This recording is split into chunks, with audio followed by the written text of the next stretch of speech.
Aloha, and welcome back to the Senate segment of Live at the Legislature. My name is Jacob Aki, and this morning we're pleased to be joined by Senator Chris Lee. Senator Lee represents Senate District 25, which includes the areas of Kailua, Lanikai, Enchanted Lakes, Keolu Hills, Maunawili, Waimanalo, Hawaii Kai, and Portlock. And a fun fact, Senator Lee also represents the northwestern Hawaiian Islands, but we don't think there's much people living there. But Senator, thank you for joining us. Thanks for having me. Every vote counts. So for the three people who are out there, we got you in mind.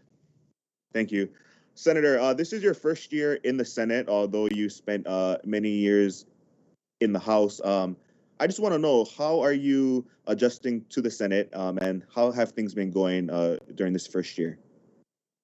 Obviously all of this is against the backdrop of the pandemic, so nothing is normal. But it has been interesting because the Senate districts are roughly twice as large as the House districts. So there are a lot more people to represent and whose concerns you hear on a regular basis. So the issues are a little bit broader. But that said, it's been great, I think, working with colleagues in the Senate. And we've worked sort of across the chamber, for many years now with them. But to be able to work firsthand has been a great experience because there's no shortage of challenges this year when it comes to the budget and to health issues and certainly to where we're going.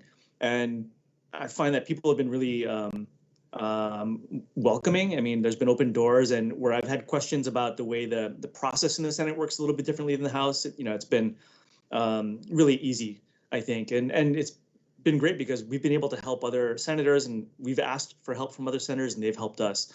And I think it's been overall a really good year so far. I do want to ask, this COVID-19 pandemic has definitely had a tremendous impact on many communities across our state. How has COVID impacted your district? It's been rough. We've had, going back even before I was in the Senate, last year, a lot of issues with people having basic access to food. You have communities where folks have lost their jobs, where businesses have experienced shutdowns, and it's been really difficult. But I think we really were sort of boots on the ground, trying to get homeless folks connected with services, food connected with people who need it, through our schools as the hubs for that, and all kinds of other stuff that's been going on. And working together with our city counterparts, our federal partners, as well as our other legislative colleagues in the House and the Senate together, it's made it a little bit more bearable, I think, for a lot of folks out there. And we certainly have a long way to go, but I feel like as a community, as a whole, we've really come together and tried to make it through this. And if you look at Hawaii compared to other states, I think we should never rest on our laurels, but we're in a good spot where we've been able to mostly manage, I think, the spread of the virus and limit the kinds of impact. And thanks to a lot of the emergency actions that have been taken with budgeting, we've been able to provide resources to businesses to continue paying employees, to homeowners to pay their rent, and support all around. So we know that there's so much more that can be done, which is what we're working on this year.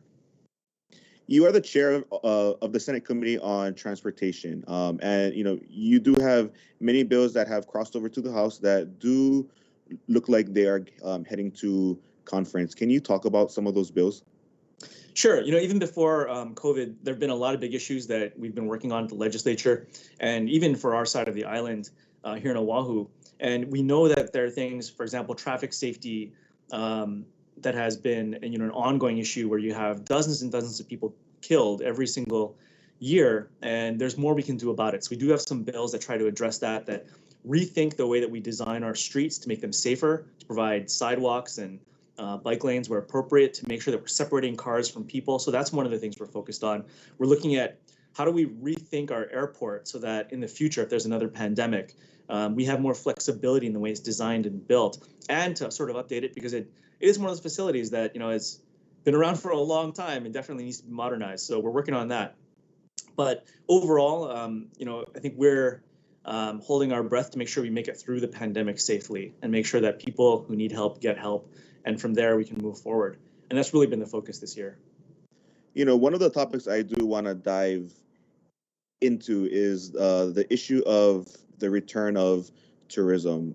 Your district in particular experiences large traffic of tourism without having any resort, any hotel out there. Can you talk about that, and from your perspective, how things are going out there with so many tourists coming back to our state?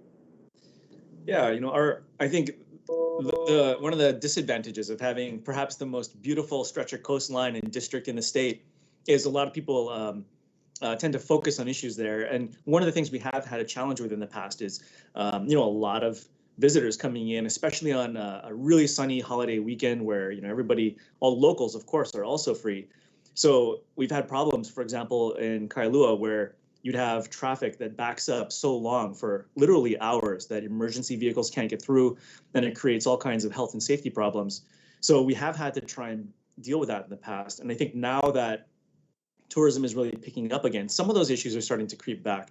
But I think, as a community, we welcome visitors, right? We want to provide a great experience for folks, but we want it to balance that against the interests of local residents and making sure that our quality of life here in Hawaii isn't affected. So we do have a couple of bills moving this year, one of which deals with tour buses, for example, that come into neighborhoods or come into places and drop folks off in dangerous spots where they're otherwise not supposed to by law. And a few of the bad apples out there have repeatedly continued to violate the law and cause problems in the community. And this is really, I think, amplifying, the frustration and angst that people feel out there and the dread that may come from a return to normal tourism. So we're trying to address that. So we're escalating penalties on those companies. We're creating meaningful deterrents to make sure that as we reopen and as we return to sort of Hawaii Economy 2.0, we do it in a way that puts the interests of local residents first, and we manage some of the issues we have appropriately so that we have a balance that provides for a better quality of life, better economy, and better end results for everybody. We have less than 3 weeks until the end of session, which is on April 29th. And today, both the Senate and House will be on the floor debating a number of bills for third reading.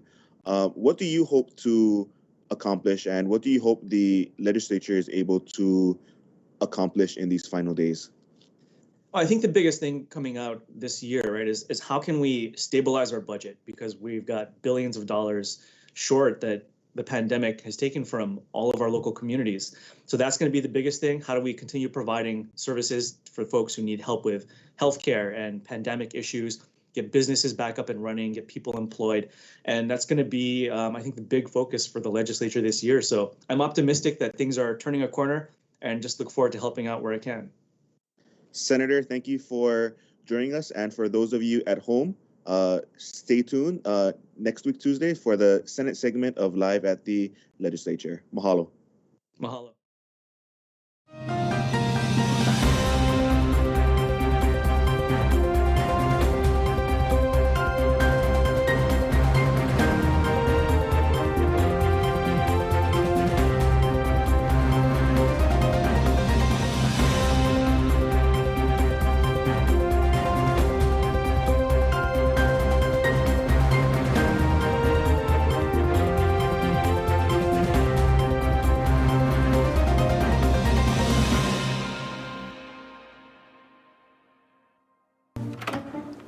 What are you doing? We have to go. I'm gonna be late for work. It's Tuesday morning. I gotta record live at the legislature on Alelo. Senate and House leadership discussing what's happening at the state capitol. So just watch it on the news tonight. Come on, let's go. Hey, this is like getting the news before it's news.